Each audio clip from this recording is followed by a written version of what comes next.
Well, sometimes it could run a little longer. Breaks. We'll take a break every 60 minutes. We'll give you a 10-minute break. Got to use the toilet.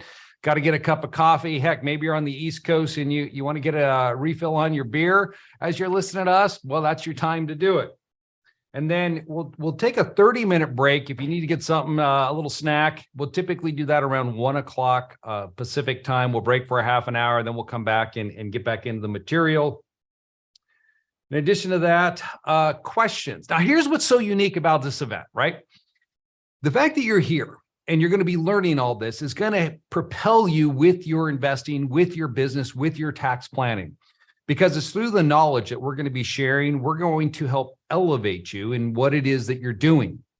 But more importantly, this event is unlike any other event that's out there that you've attended in the past or you may think about attending, because at this event, not only are we teaching you relevant strategies that are accurate and the same strategies that we're using with our own investing, and we have 15,000 other clients that we've been working with, we've taught these strategies to, and they've used them successfully.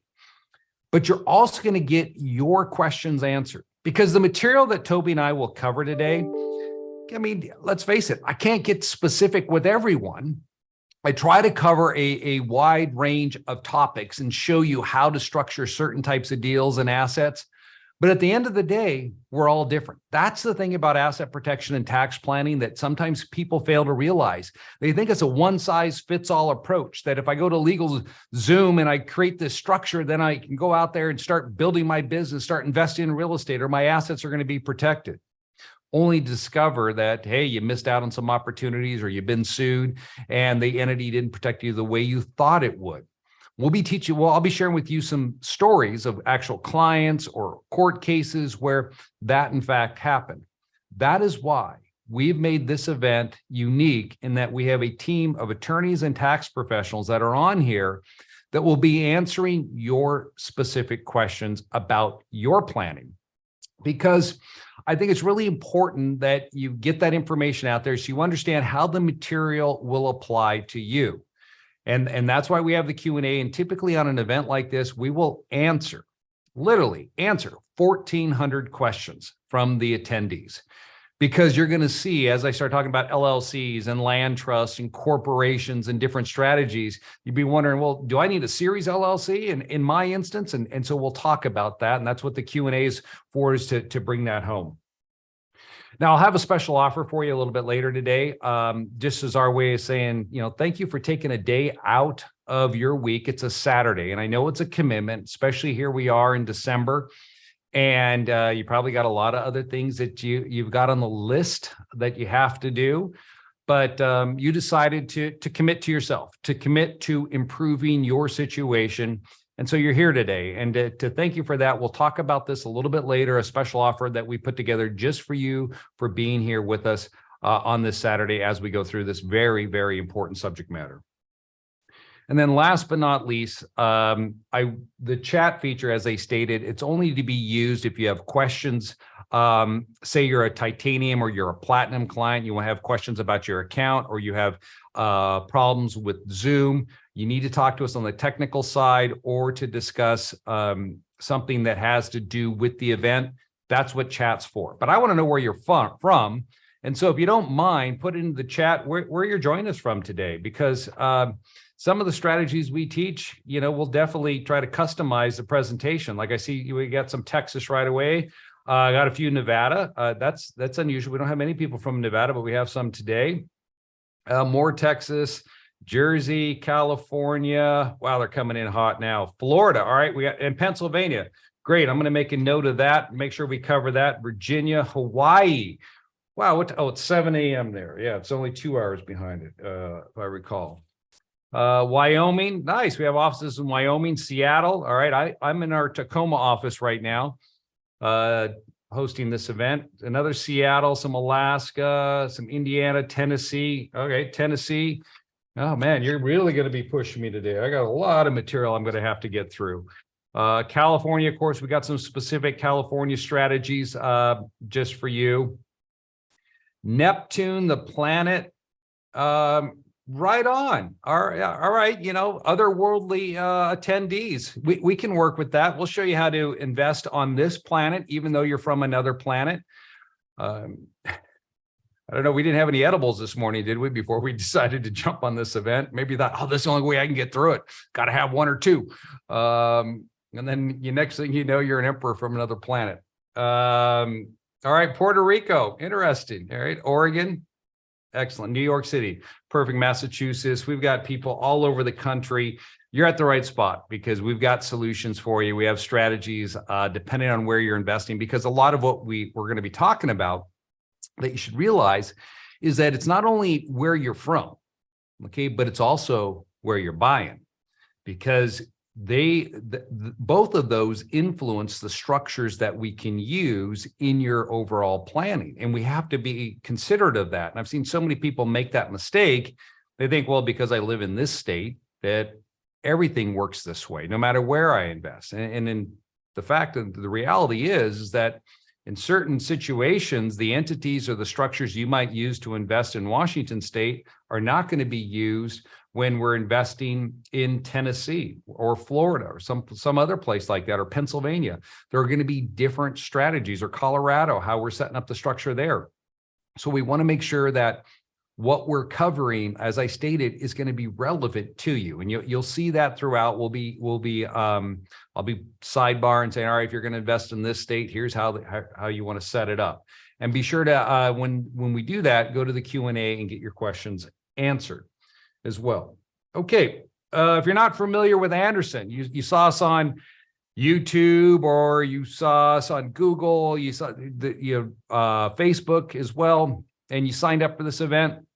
Well, a little bit about our firm. It was started in 99. Toby and I started the firm in 99. And when we set it up, it was all about asset protection. That's what we wanted to do. We wanted to show people how to protect their assets. And the way we started working with clients, I think was unique for its time, and that we were ahead of the curve in this, and that we educated people, just like we're doing today, on the strategies that could best help them achieve their goals. And so as we started working and building the firm up and helping people achieve their goals and through protection planning, we were always talking about taxation.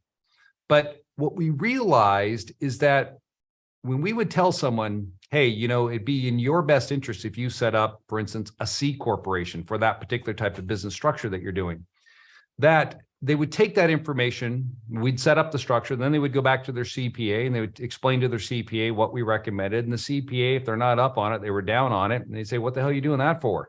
You listen to these guys out of Washington State tell you how to set up a structure for your business in Florida. They're all wet. That needs to be an S corporation.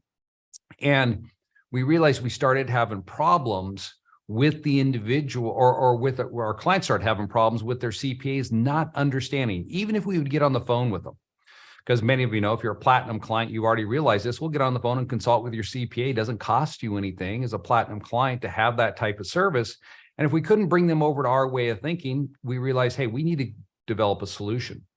So in about 2005, Toby started building out a tax department for Anderson. And we built out a tax department starting then, and it's grown considerably since that time. And now we offer both tax and accounting and the asset protection. So what's unique about Anderson is we bring both sides together. So when our clients start working with us, they're going to be working with attorneys, they're going to be working with CPAs, bookkeepers, tax preparers that understand the plans, understand the structure. So you're not being bounced around between people who aren't on the same side, and they don't understand what the end goal is in mind. And that comes from, just experience and working with people just like you. We have about 500 employees now. We have offices in a few different states, and we're continuing to grow. In fact, I would say a third of our staff is actually remote now. And so out of the pandemic, we've been able to grow into many different states with our staff.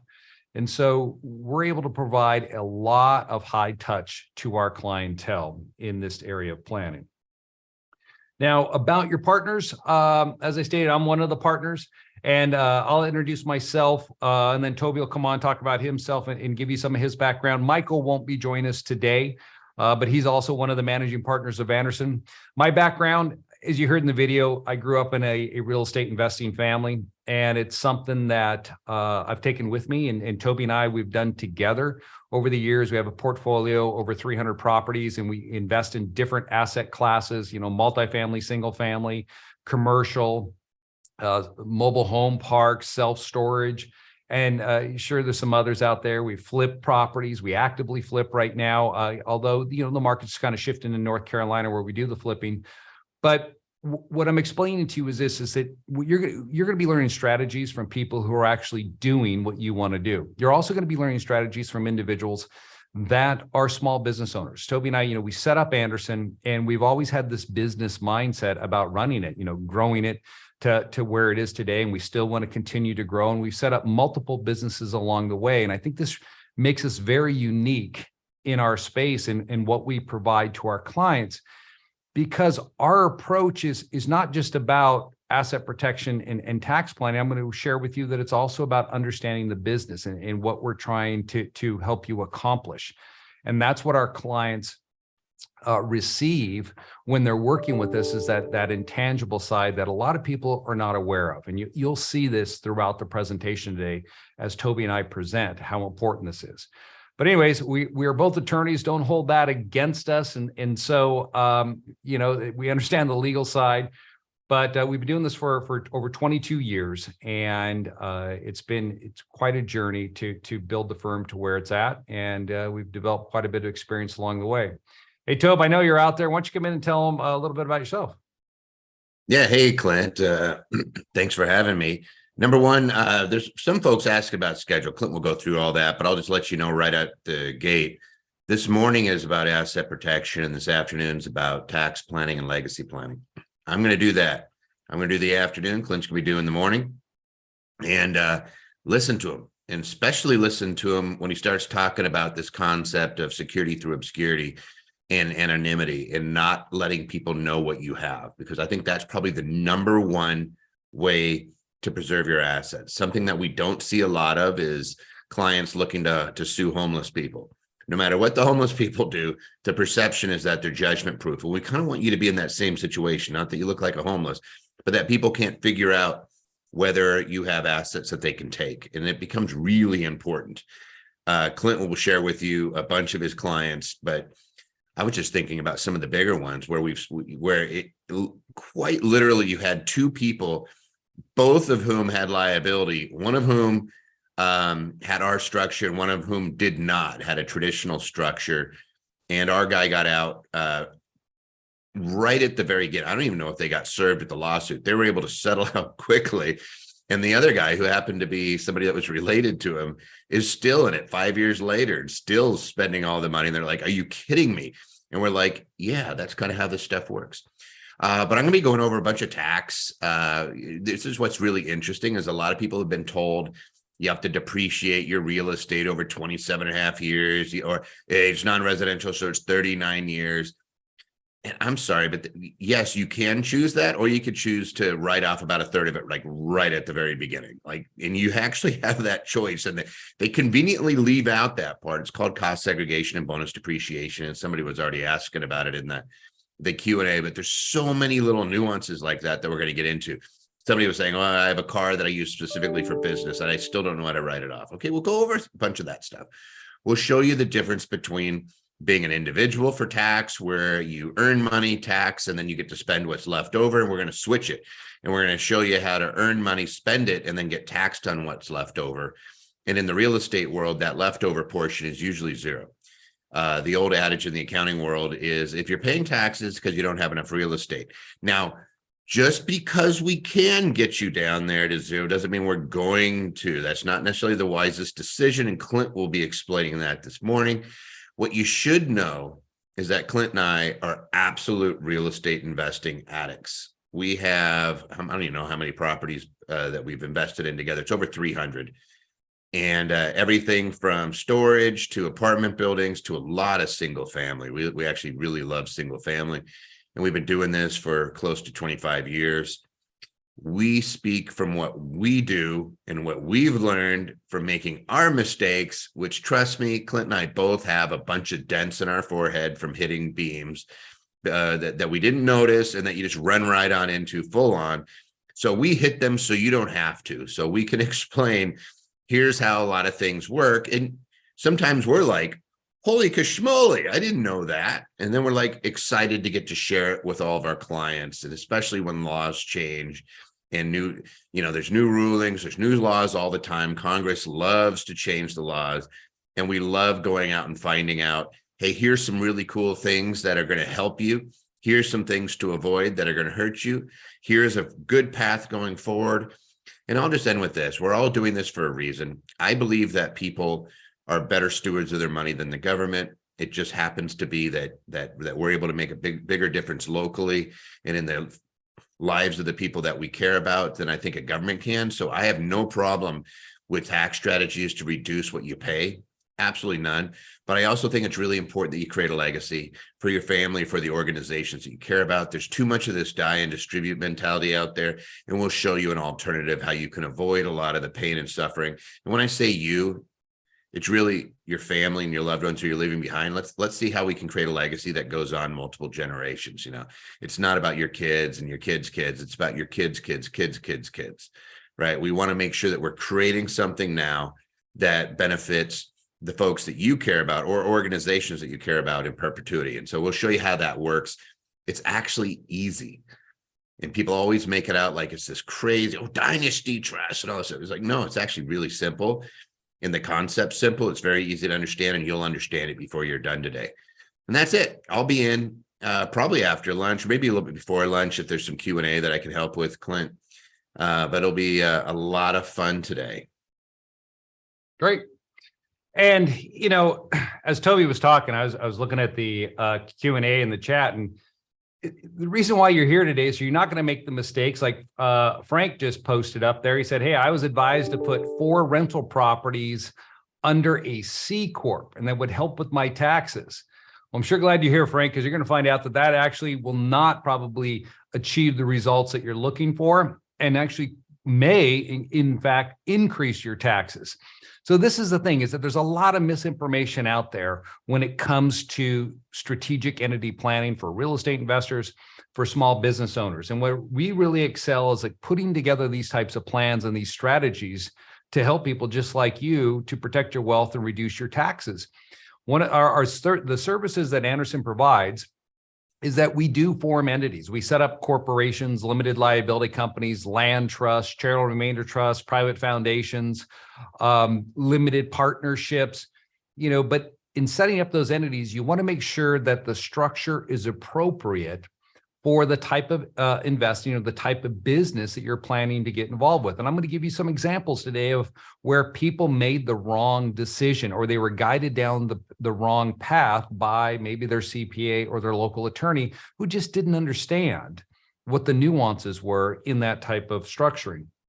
Tax and bookkeeping services, as I already talked about that we have an entire tax department inside of Anderson, over 140, 150 employees just on the tax side that work with our clientele on their books and records.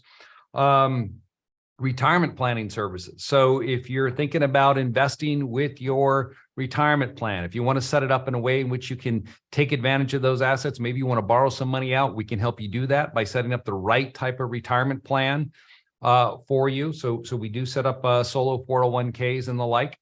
And then the last part, which separates us, is what I call business strategy planning, the way we look at things. That is different than a lot of individuals and a lot of professionals when it comes to putting together structures for clients or even planning for clients. I'm gonna give you an example of this. So there was a individual that I was working with a couple of weeks back, and they told me that, they wanted to write off all these expenses. They wanted to use their business. They didn't feel like they were capitalizing enough on tax deductions. And they'd gone to their local CPA and they talked about some strategies. And so this platinum client of ours was bouncing these ideas off me. Well, my CPA told me I could do this. My CPA told me I could do that. He goes, what do you think? And I said, well, before we address what I think about these tax strategies, tell me this.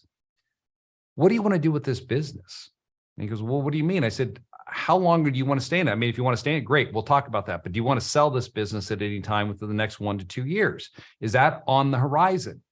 And he sat there and he thought about it for a moment. And he said, That's weird you brought that up, because I've been talking with my wife about, possibly selling this business in a few years and then moving on and doing other things. And I said, well, great. If you want to sell your business, what does that look like? How do you sell a business? And he didn't know how a business is typically valued or how it's sold. And I explained to him, it's based upon your EBITDA, which is just your earnings. Let's just say that, your income. This year, Anna got the perfect family. You start employing these various tax strategies. Understand that that's going to drive your income down. So for short-term gain, you will sacrifice long-term benefit, because a buyer is going to approach you and they're going to say, what does your company earn? And you're going to tell them, well, it really earns this, but my taxes only show this. Sorry, they're going to go based upon what your balance sheet, your profit and loss shows, not what you try to convince them the real profits are. And you see this a lot with people who don't understand that, or CPAs don't understand it because they don't know the right questions to ask.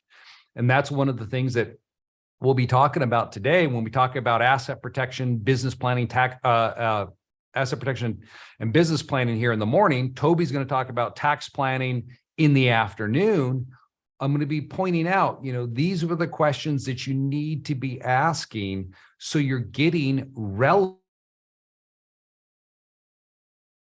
by business strategy planning, what Anderson brings to the table and how we approach working with our clientele.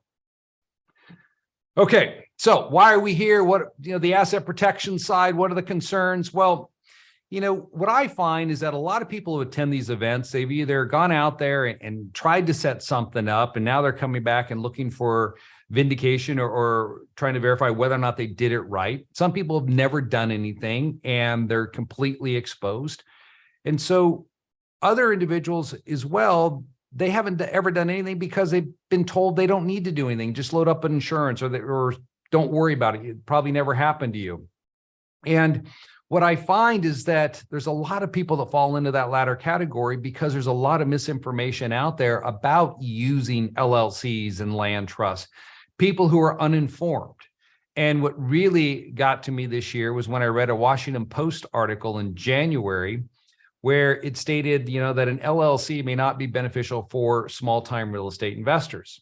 Now, of course, as an attorney in a firm that works with small-time real estate investors and we set up structures for them, this piqued my interest. And I was wondering, well, where's this author that wrote the article, this reporter, where is he coming from?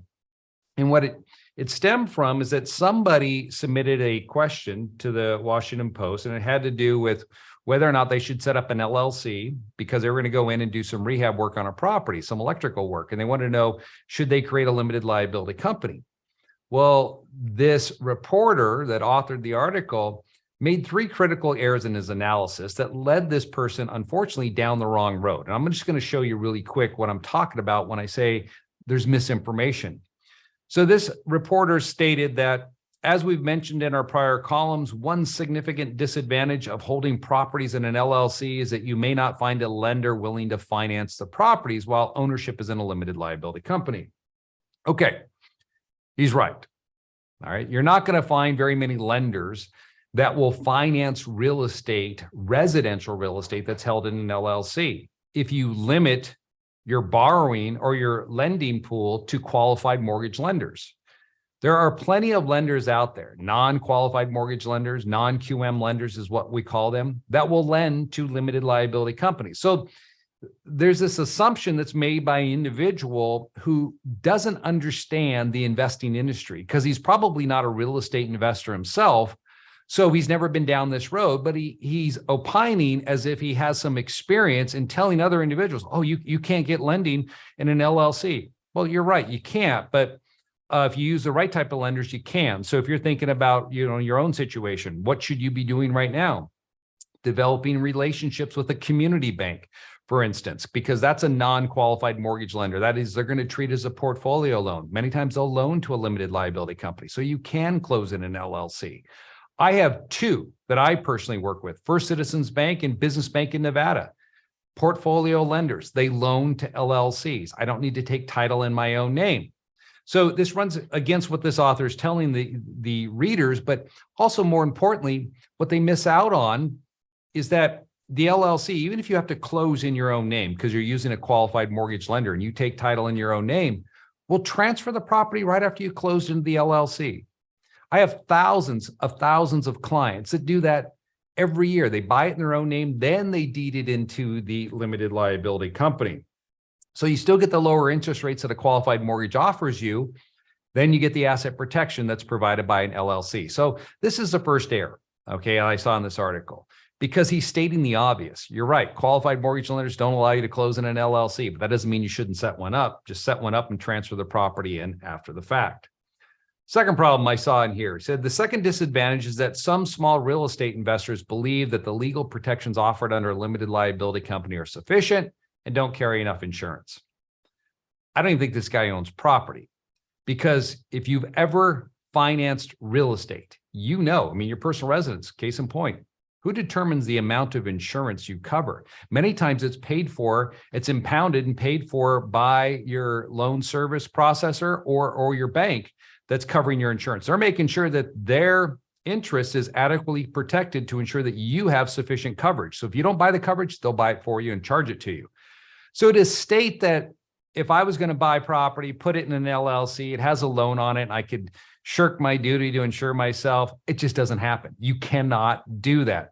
So this, again, was another false reason in which you shouldn't set up an LLC. It would never happen. And then the third one states that when small real estate investors are closely involved in the day-to-day operations, repairs, and maintenance, management of rental property, that they set themselves up for personal liability if they are the ones making the decisions or engaging in the actions that create the harm. So in this case, here's what happened, right? The guy's going to go in and replace electrical panel in this house, rental property he owns. And he said, hey, will the LLC protect me? And so the authors tell him, no, it's not going to protect you. If you engage in poor workmanship and you're negligent, you'll get sued personally for your actions. That's 100% accurate. But here's where the author, again, reporter, misses the whole point of using LLCs. So let's assume that this individual has 3 properties, 2 rentals right here, and he places them both in limited liability companies, and he has a personal residence over here that he chooses to protect with a special type of trust. I'll explain that later today. Now, if he does the work in this LLC right here, does the electrical work, and that property burns down and somebody's injured, the plaintiff will sue the limited liability company and they'll sue the negligent electrician, which happens to be this individual. So both get sued. But because this person took the right actions today to protect his assets from problems that may occur in the future by putting his second rental in an LLC and putting his residence into a certain type of trust we'll talk about, the creditor or the plaintiff will sue him, but they won't be able to take these other assets because of the structuring that's gone on. If he had followed this reporter / author's advice and not used this type of planning, instead owned all of these assets in his own name, well, then the creditor would be like, this is awesome. I have a judgment against you. Whatever you own personally, I'm going to start taking. And so now you lose all your assets. Not only do you lose the one rental property that you screwed up by being your own electrician, you're also going to lose your second rental property and your personal residence. Why would you want to put yourself in that position? I can tell you this, you don't have to. If you use the right type of planning today and put the right structures in place for tomorrow, when this happens, if it does happen, you won't be in that situation where you're sitting around going, wow, how did I lose all of this? And I'll give you some examples of that a little bit later on as we go through this material. So misinformation is, I think, is a major component why people don't put together the proper plans. And then as a result of that, you see situations that occur as follows. Two minors dead, 8 wounded in shooting at a Pittsburgh party. Here we are in Pennsylvania. They got an Airbnb, they rent it out, and there's a tragedy. All right. Are you going to be the one owning that Airbnb? It's your short-term rental. Next thing you know, there's a party there and a shooting develops and they end up suing you. And that first foray into investing, not only are you going to lose this asset, but everything else you have that's sitting in your own name, they're going to take that as well. So we want to make sure we're protecting those things that have value that are currently in our names. And I'm going to show you how to do that. Here's an example of what can happen as well. So this is a client, and this client woke up one day to receive this letter in his mailbox. Now, when I say a client, I mean, he specifically came to us to set up a plan because of the fact that he had been sued. He lives in California, but he owns a rental property in Florida, far as away as you can be from it. Well, what happens here is that this individual was injured. You can read in the letter there if you can see it, that his tenant was injured in the property. They went out and found an attorney. The attorney looked up who the owner of the property was, noticed that they live in California, sent them a letter directly, a shakedown letter saying, listen, our client, your tenant's been injured, and we're going to come after you unless we can work out a settlement here. And so this can happen at any point in time. And so what we're going to show you how to do is make it extremely difficult for Harold to find you. As Toby talked about, you want to be anonymous, you want to own assets and people don't know that you have them. I'm going to show you how to do that, right? So that these individuals just can't, you're not making it so easy for them to come and find you and apply pressure to you. And then if they do figure it out where you're at, you're going to make sure that the structures you put in place are going to be impregnable. So they're not going to be able to go through that structure and hold you personally liable because you're the low-hanging fruit. That's who we want to get a judgment against. We're going to make sure that doesn't happen by having the proper structure in place. So what is our approach to all this? I'll just show you really quick here the way we approach our planning that you're going to learn about today. We look at planning as a three-legged stool. You have asset protection, you have tax planning, and you have business planning.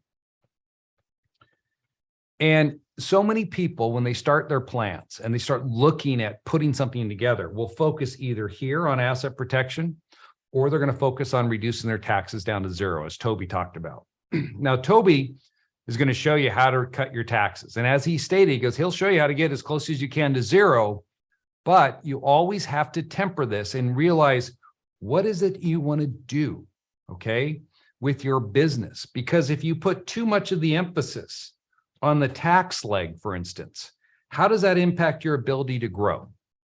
And now I know this, Toby and I both know this firsthand, because when we started Anderson, for the first 4 years, get this, we paid zero in federal income tax.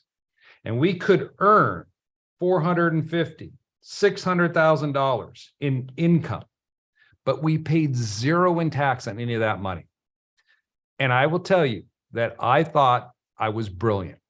And I would teach an event, an in-person event. I'd say, guys, I pay zero in tax. How many of you love to do that? Boom, every hand would go up. And so then we would go into the tax side.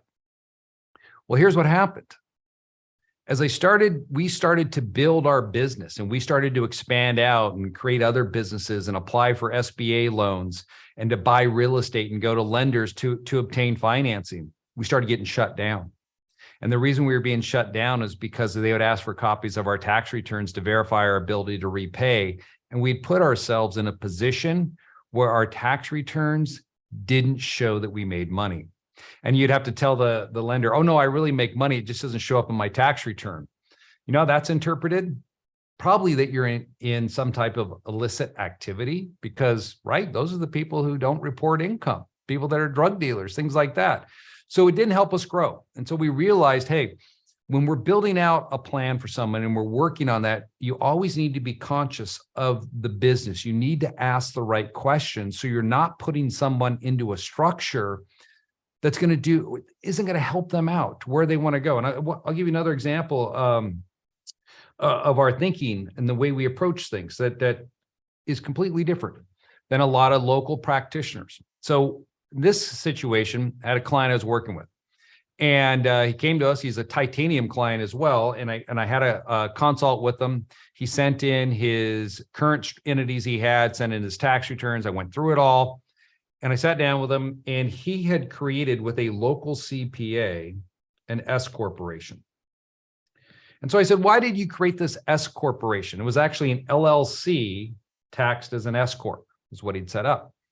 And he told me, he said, I have this energy bar that I've been working on. And this energy bar, I'm going to go to market with it. It's going to be revolutionary. It's going to change things. I said, really? He goes, oh yeah, it tastes great. And it gives you tons of energy. It gives you 48 hours of energy. Thinking, who the hell wants 48 hours of energy? Maybe 4 would be good. So I guess you just eat a little piece of it or whatever. But he's just touting how great it is. And I said, all right, cool. So you got this energy bar that you've created, and you've gone through and you've got all the necessary protections for its formula. What do you intend to do with this? And he said, well, I'm going to go out and sell energy bars and market it. I said, I get that, but I'm thinking more long-term. Is this, you want to be in the energy bar business for the next 15 to 20 years? He said, oh, no. I'm going to sell this business. No more than 10 years, maybe 5 years. I'm going to sell this business and be out of it, because I expect that another company such as Kind or Nestle or somebody like that will come in and buy me out.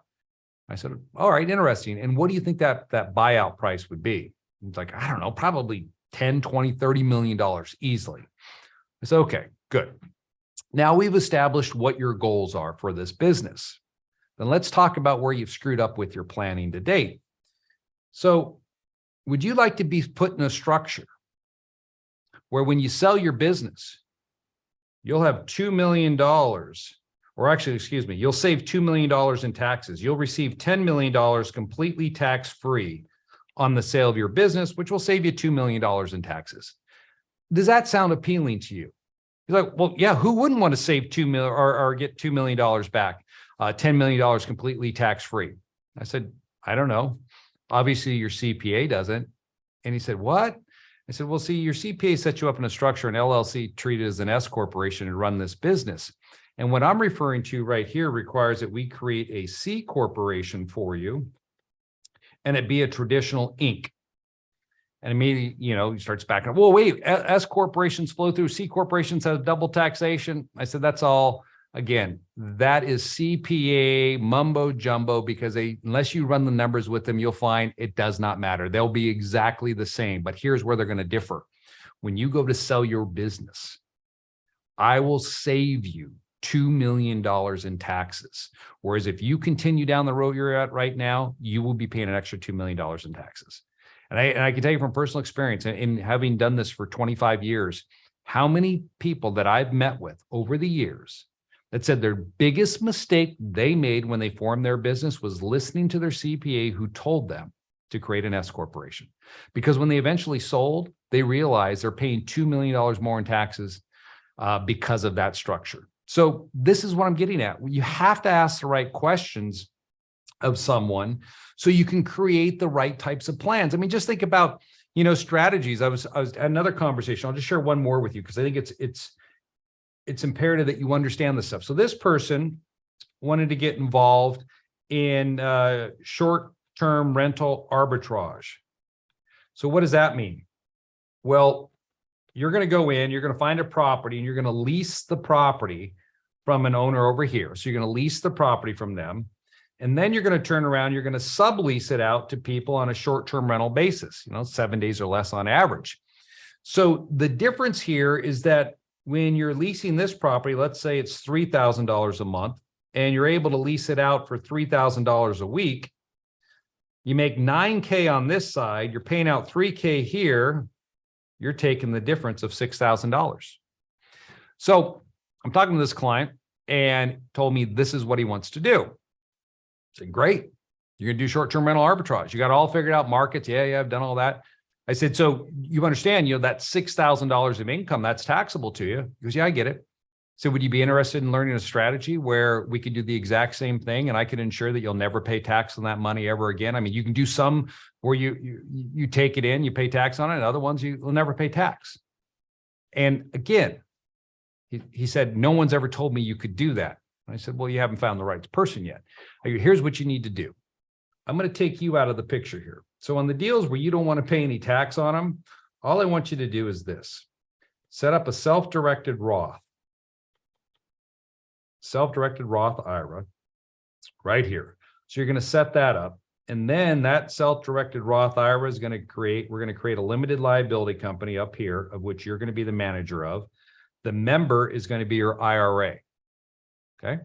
Now, you're going to roll money into the IRA. Maybe it's traditional IRA you're converting. Maybe you already have a Roth IRA, or maybe you're just going to make a contribution.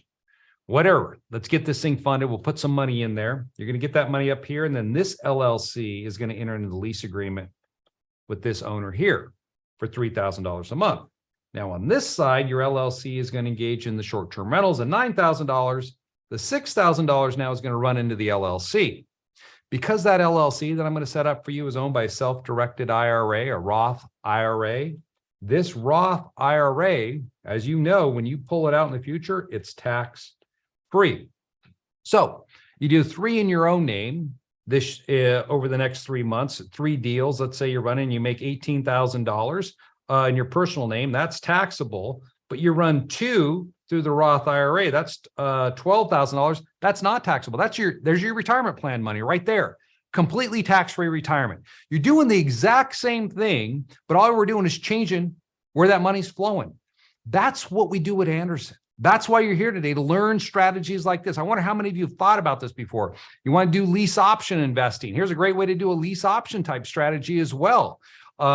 If you don't want to pay tax on it, let's do a self-directed Roth IRA and put together an LLC that's going to be owned 100% by that. So these are the things that we're going to be talking about and sharing you with different ways of approaching planning. But before we get there and we get into the more juicy stuff like this, I really want to take a step back and go through some of the basics of planning. So you understand, your assets and what type of strategies and entities we'll typically explore when we're looking to protect certain things, because there's a lot of preconceived notions out there about how you should go about protecting yourself or what types of entities should be used. And the way we like to describe this is we create a quadrant and we break up your assets into 4 separate quadrants. And so if you have a pen and paper, get it out, start following along with me. Probably notice I don't use slides. Everything I like to do is just what comes to me and what I see people, the questions that are coming up, and it leads me down a different path. That's the way I like to teach, because I think it's relevant. It's on topic to what we're doing today. So first off, this quadrant, your personal quadrant. Quadrant number 1, this is your personal side. So this is where all your personal assets are going to go. So here into this quadrant, we'll typically put your residence. So that'll be your personal residence. We'll put your checking account. Okay. Keep in mind it's your checking account. Will go inside of there. Your personal vehicles will go inside of here. There's your truck that you drive around in. That's going to go into that. Maybe you have a boat. We'll put your boat into your personal quadrant. Jewelry will go in there. Your self-directed Roth IRA would be sitting in this quadrant. So your personal quadrant is comprised of assets that are personal to you in nature, right? They can't be classified as an investment or a business asset.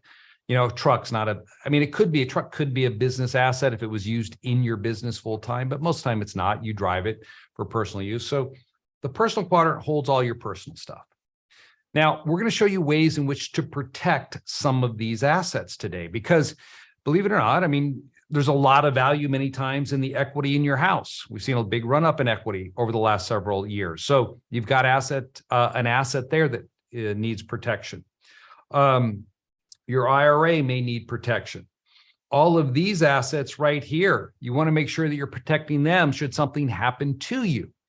So what types of structures then are we going to associate, and we're going to be using, when I mean structures, entities, would we be using for you in the personal quadrant?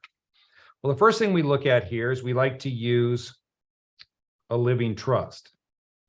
Toby will talk about this later when he talks about legacy planning, but it's the most important entity you're ever going to create. All of these assets we like to put inside of a living trust and estate plan. I don't know how many people have thought about that. What's going to happen if you're no longer here today, if you're incapacitated? Who's going to control the things that you're working on, that you've been building up over your lifetime? Who's going to take care of your minor children if you're not here to do that? That's what a living trust is designed to do for you. So we'll use a living trust for these types of assets. We'll also use something called a residence trust. for your house. I'll show you how to protect your personal residence today, to get it out of your name, to get it away from a creditor placing a judgment lien on you and having it attached to your property and sucking up all your equity and preventing you from selling or refinancing without paying them off. I'll show you how to do that.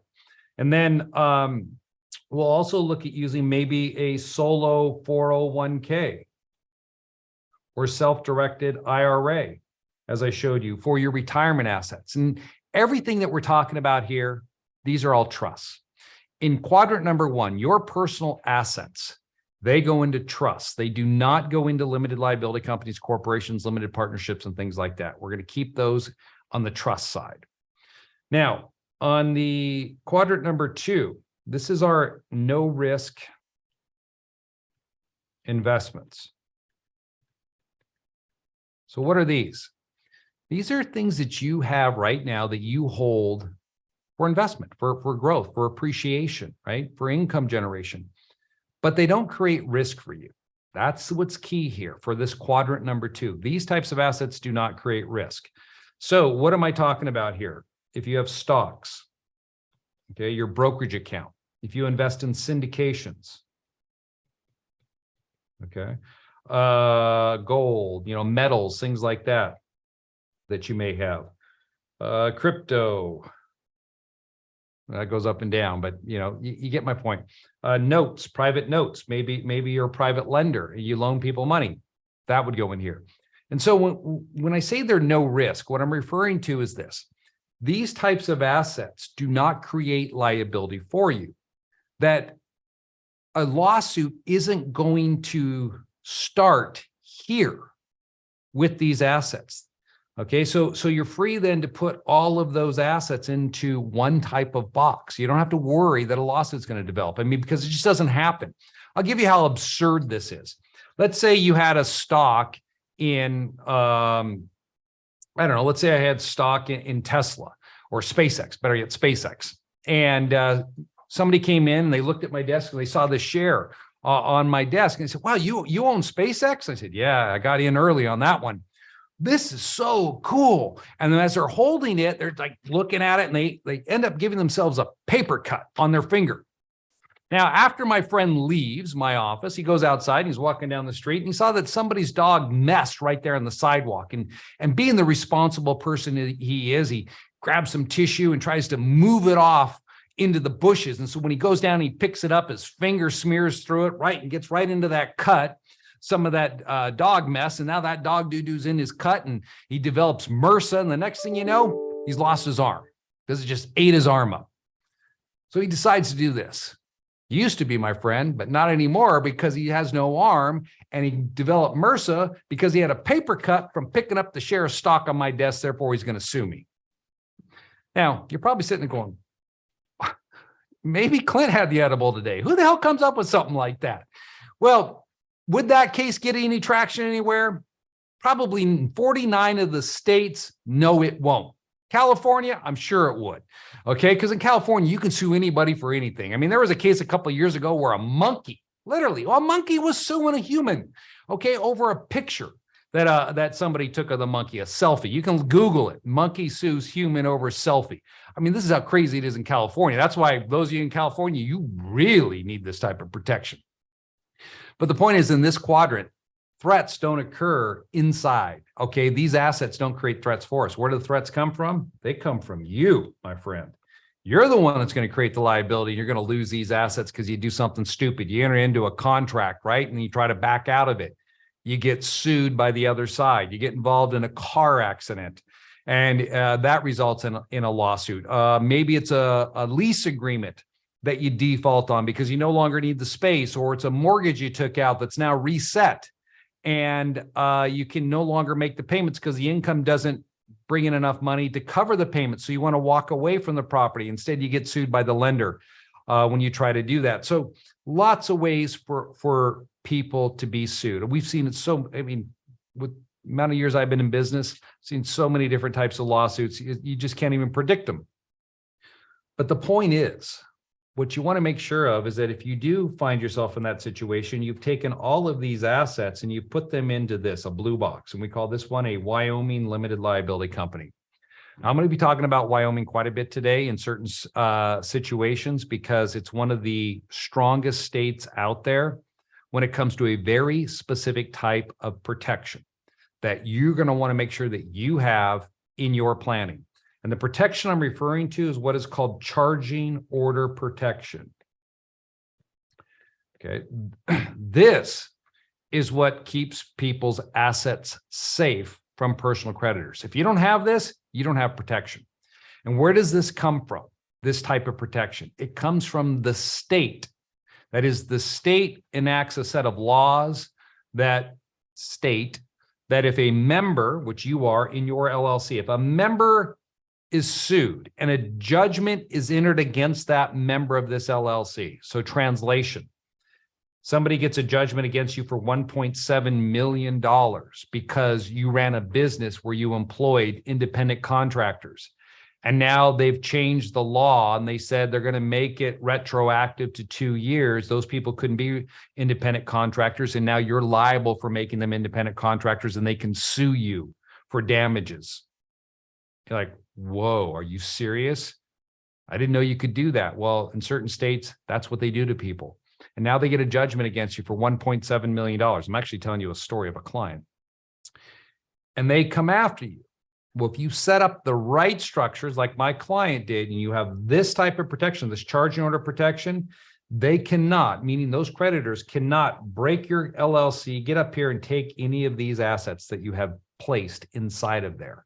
They cannot take your limited liability company from you. They cannot force you to distribute the assets. They're locked out. And I'm going to show you another situation a little bit later on today where a client was on the other side of this and how frustrating it can be. But if you set up the structure the right way, you got your savings account. I didn't put savings on there. You put your savings in there, your brokerage account, all those types of assets. I have this. I call it my banking LLC, essentially, where I put all of my investment type safe assets, and it's designed to ensure that they remain protected for me.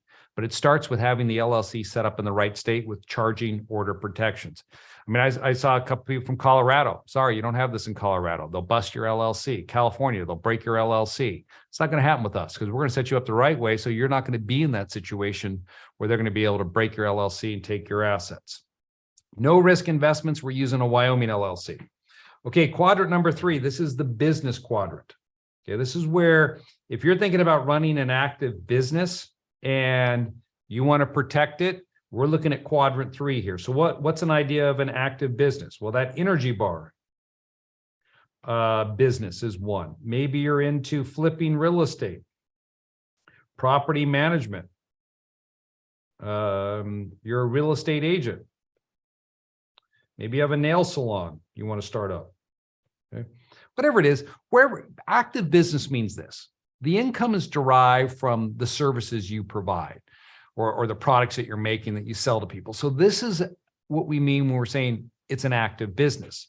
Now, the thing about this quadrant, there are 2 main concerns that we have. Number 1 is liability, and the other one is tax.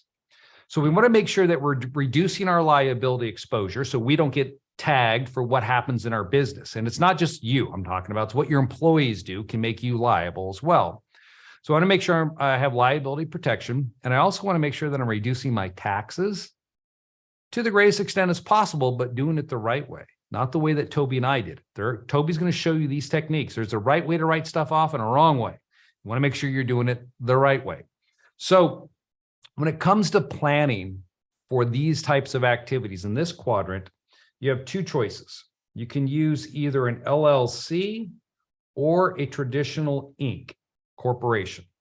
Now, the thing about the LLC, when you're setting this up, I want you to know that with limited liability companies, they're referred to as a hybrid entity. And what that means is that we can elect how we want to treat it for tax purposes. So I can set up an LLC and say, hey, it's going to be a C Corp for federal tax purposes, or an S Corp for federal tax purposes. I can also elect partnership, or I can say it's disregarded. So what do I mean by disregarded? Disregarded means it doesn't file a tax return. It's completely ignored. The members of that LLC are responsible for the income. So in the business quadrant, the 2 tax strategies or tax elections that we like to use are C and S Corp. Just like with a traditional corporation, you can be a C or an S. We do the same with the LLC.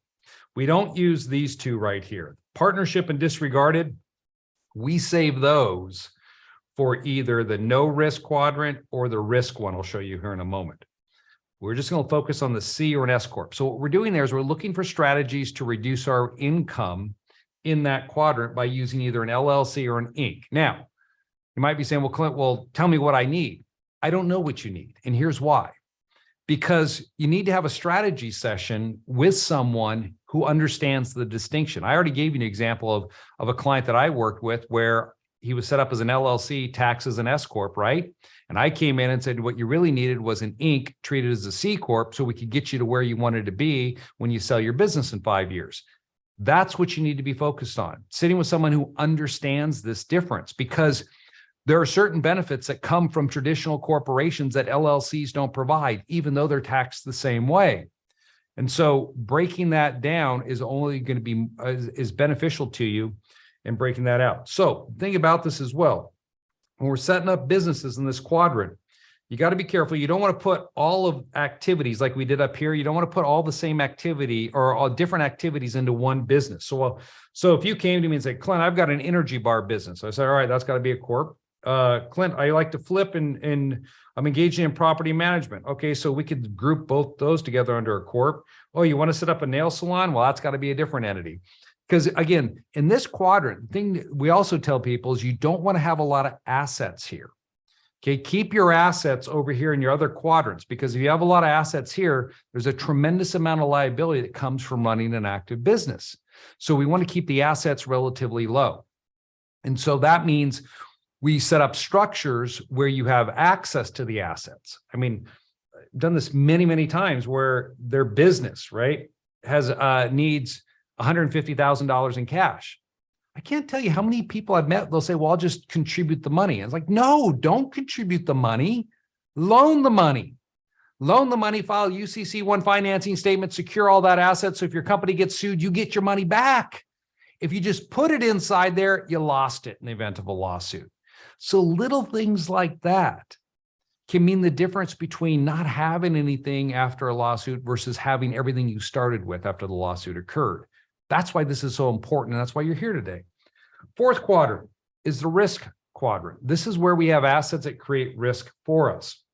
So what are we talking about there? Of course, it's going to be real estate. All right. Meaning that you don't have to do anything. You could just be sipping your cup of coffee in California one morning. You go out to your mailbox and Harold sent you a letter saying they're coming after you. That's a risky asset. You didn't have to do anything. You're going to be sued for it. Now, with risky assets, we have a couple of different tools in our box that we're going to deploy based upon where you live or where the investment is held. And so those tools that we will use here will be a traditional LLC. We will also look at using a land trust. We will also consider using a Wyoming statutory trust. And then we could also use here a series LLC to protect these assets. Now, I'll go through this with you and explain which ones you're going to use in certain situations. I mean, I can't cover every strategy that we have, but I'll try to get as many in as I can. But different tools or different investments in different states require different tools to make sure that they're adequately protected. Because the one thing that you want to make sure of when you're putting these things together is that A, you're not going to jeopardize your tax status. B, you're not going to create a reassessment on the property. Or C, it's going to create a taxable transfer.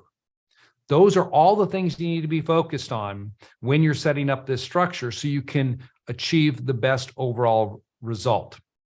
That's what we do at Anderson, and that's what I'm going to be showing you.